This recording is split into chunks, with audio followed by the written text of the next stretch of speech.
Hello everybody, welcome back to the Sawmill and to the Wednesday follow-up video where we are going to talk about the edging, answering the viewer questions and comments, and there were some really great questions and comments. But first I want to throw out a little funny here. Many of you maybe saw it in the original video on Saturday, but sawmill stink. So I've had many comments the last couple of years doing the videos of the sawmill, how wonderful it must smell here.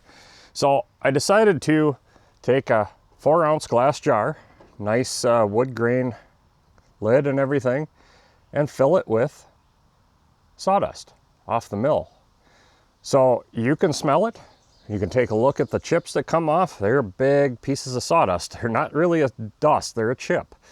And I'm including the very old early style sticker with the sawmill stink, as we're calling it. So check that out in our online store if you're interested. They're, I believe $6.50 is what I got them priced at. And definitely buy some other stuff while you're in there to keep the shipping cost down. But if you're interested, check it out. Something different. All right, on to the questions and comments. And there were a lot of really, really good ones. And some of these I've addressed before, so bear with me here, because a lot of people aren't watching the follow-ups, and I understand it. It's not your thing, maybe, but if you look behind me, Carl and I were sawing again this morning, and we just quit because it got so hot. But I'm going to jump into the questions here. Curious as to what these boards will be used for. Whatever I want. Whatever Carl wants. There's no set purpose. We're just sawing to saw for inventory for whatever we want. When we actually start sawing for something that we need for, we plan it out and saw for that. So like building the sawmill shed rafters, which will be in an upcoming video in a couple weeks. We planned that out and we saw just what we need. Carl clearly has a lot of experience with sawmills. Do you guys use electric ear protection or standard muffs? I use electronic for shooting, but I'm not sure how they would work with a constant noise. We just use regular muffs. I prefer earplugs. I don't much care for muffs because they get so hot. But we're using, yeah, regular stuff. We don't, if you know me and know my channel, I don't like electronics. The smartphone and the cameras, that's my extent of electronics. I hate electronics. When you get your steam engine together and with the mill, are you guys going to use a lot of the cutoffs as fuel for the steam or use it for further stacking for more drying? And then he goes on here talking about when he was a kid, unloading lumber and dumping. So I'm not going to read the whole comment. You guys want to see it, go back to the video and check out the comments, read them. This is pretty funny, but so the whole plan is all the waste will get burned in the steam engine for the fuel. We still will save all the material we can for stickers, but there's a lot of waste that can go right into the boiler for fuel. So that is the whole plan. No more gasoline. Okay, the next one here, he's talking about past experience and asked about S-shaped cracks. Rock saw blades often had multiple S-shaped cracks in them with holes drilled at the end of the cracks. To get the I get the holes are to keep the crack from propagating, but what causes these cracks in the first place? I don't believe they're cracks. I believe those are flex points that you were seeing. I really don't think they were cracks. But in a rock saw, I could see that maybe being a crack from, you know, that's a hard thing to cut. So that would be my guess there. I have seen a lot of saw blades with those cuts in them, curved cuts with the hole in the end, and that's normal, depending on the saw blade.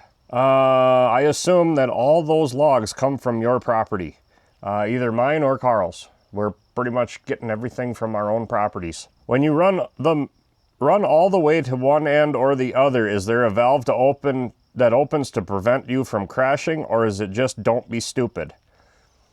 Don't be stupid. Plain and simple. Don't be stupid. Pay attention.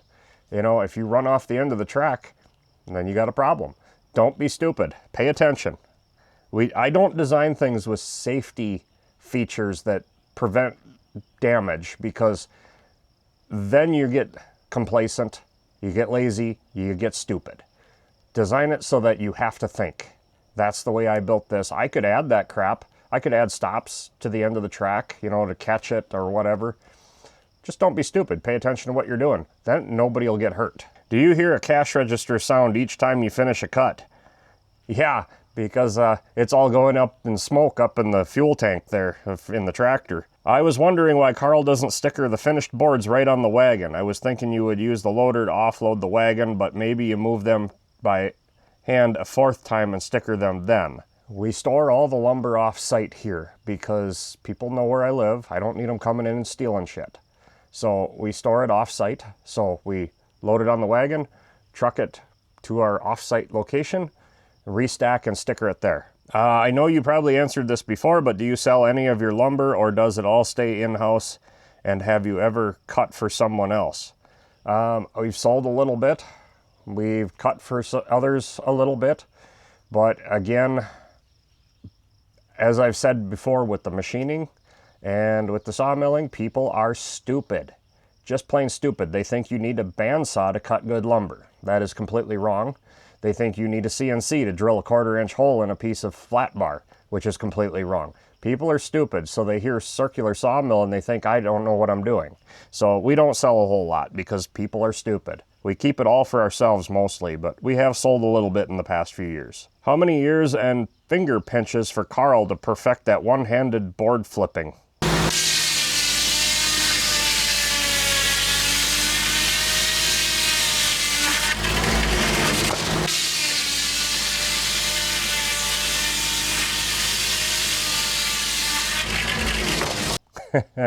I think he's been sawing close to 40 years with his dad and his grandpa. What is the minimum or maximum diameter of log you can cut?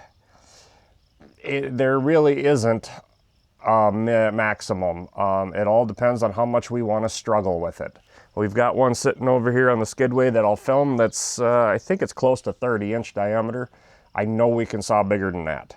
It's just how much do we want to fight with it because it's so heavy. Ever thought of playing the songs during your videos in the background? Well, I have a little bit here and there, but mostly, no. I just kind of share them as we go. We'll see. Maybe I'll put them in the background very softly when needed, and we'll see how that goes. And when will the CD be released? Well, I've been thinking about that, and when we get enough songs to make a CD, maybe I'll put them in the store. We'll see. We'll see. All right, I have seen diagrams of 1/4 sawn lumber, and I'm well aware it's a real job to do with all the turning required. However, if you ever 1/4 saw some hardwood, I would like to see the process. That's something we're actually might be doing maybe this summer, probably next summer though. I do want to get some 1/4 sawn oak done and stacked up and drying, just so we have it. Where is the equipment to put the twist into them like the ones at the store? I know exactly what you're talking about. There's a reason why I don't buy lumber from Menards anymore. I just saw all my own. Yep. that is, yeah, I'm not even gonna go there. I know why it happens. It's just poor quality management. Ever had a board or sticker shoot back at you? This is probably a low risk of it, but if there was a good time for it to happen, it would probably be while edging, I'd expect. No, I've never had a board or a sticker shoot back at me because we're not stupid. There is a video on YouTube, you can look for it and maybe find it, of a couple guys on a circular sawmill, and the guy on the off-bearing side picked up the board that just got cut off the log, and he basically dropped it on top the blade. And it shot and hit the sawyer in the side of the head. That's stupid. We don't ever do anything like that. You make sure you're safe distance, safe location. You know, you're watching each other. When Carl's picking those boards off, I'm not in there setting up the next cut in the carriage, leaning forward in the path of the blade. I'm back a bit. So, yeah, I've never had anything kick back. I've had a knot while sawing, a dried knot in the log where a branch had died years ago and it just dried out into the tree. I had one of those shoot out and hit me in the stomach. But no, you'll never see a board kick back unless you're completely stupid. Who needs to go to the gym to keep fit when you can do some sawmilling instead? Exactly. Exactly. Who needs a gym membership? When we're done, we've got all this valuable lumber.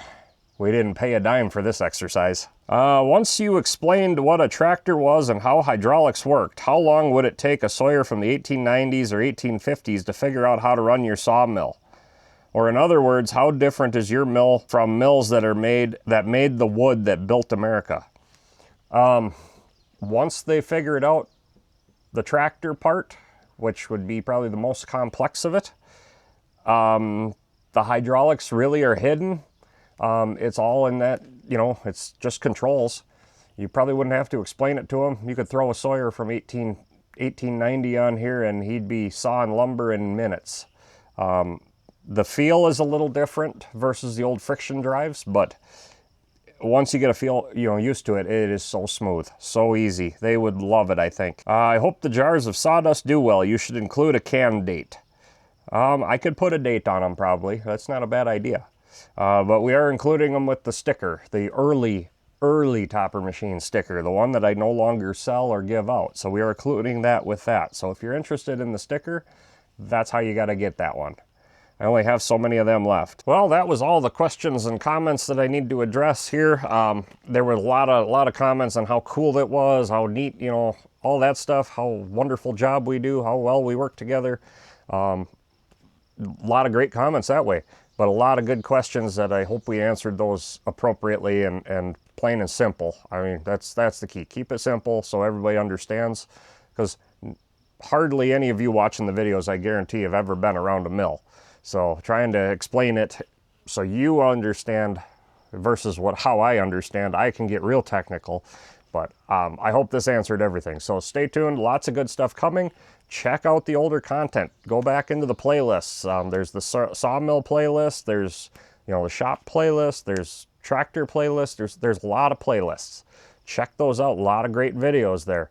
And stay tuned, because we got one shop video coming up, a sprocket job, this coming weekend, and then the following weekend my father-in-law Todd and I are building the trusses or rafters, or I don't know what you call them. I even looked up the terminology to determine what they are, and I still can't quite figure out if they're a truss or a rafter. So we're building the trusses. That's what we're calling them right now, and that video is coming up here in 2 weeks. So stay tuned, and until next time, get out in your shop and get it done right the first time. Too dumb to quit, too proud to cry, still grinding steel under a fading sky. The last machine shop in a frozen hell, just me and a dream I can't seem to sell. Too dumb to quit, too stubborn to die.